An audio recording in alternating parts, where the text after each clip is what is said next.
Why, you might ask, real estate syndications require a $50,000 minimum investment? The answer is actually really obvious once you understand how legally it works. Real estate syndication is a new phenomenon that was passed by the Jobs Act of 2013. It has two general forms of syndications. It's under Regulation D. There's 506B and 506C. 95% of the syndications are done through 506B. 5% are done through 506C. The reason that $50,000 investment is the minimum usually is that 506B requires a substantive relationship between the general partner and the investor. It only allows up to 35 non-accredited investors to invest in the deal. Let's think about what does that mean. The general partner buys a $20 million apartment complex. $150,000 per unit, which is very affordable in today's standards. You get 120 units, which is the right size for an on-site property management company. It's an $8 million raise. That is a lot of money. How in the world do you raise $8 million? You will raise it from a combination of accredited investors and non-accredited investors.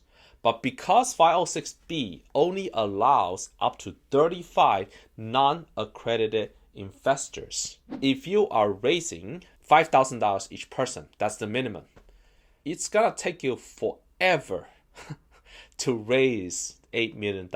Just note that.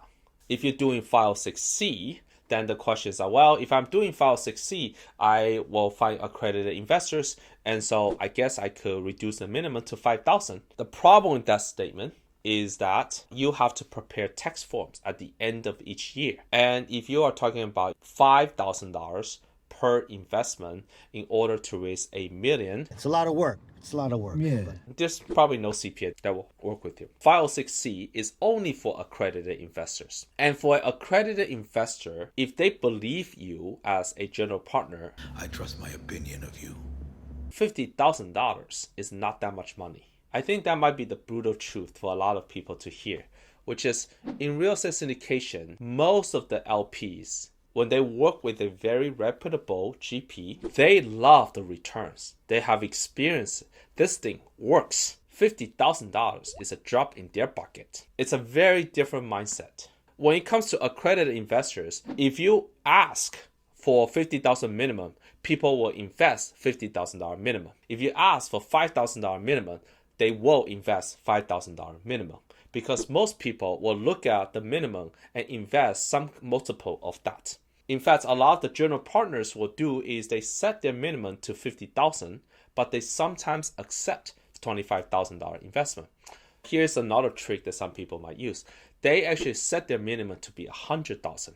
So if people look at $100,000, they're like, okay, $100,000, fine. Because the people who can invest $50K usually can also invest $100K. Usually, not always. If they really like the investment, and if they see the minimum as $100 and they only want to invest $50, they will ask the general partner, hey, can I do a little bit less than that? This minimum thing is very interesting because the general partner is using the minimum to maximize their raise amount. So it's a tactic.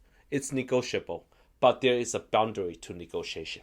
One advantage of cash flow marketplace is that you can always invest $25,000. Even if the general partner sets their minimum to be $50,000, you can actually invest $25K as part of cash flow marketplace. Now you might say, Perry, can you make it $5,000? That's too abnormal. So no, we cannot do that. Not yet, anyway. The short answer to the fact that $50,000 is the minimum is you need a lot of investors at a lower minimum in order to raise the amount of money needed to do real estate syndications to buy a large apartment complex. Thank you for watching. I hope that makes sense. Happy investing.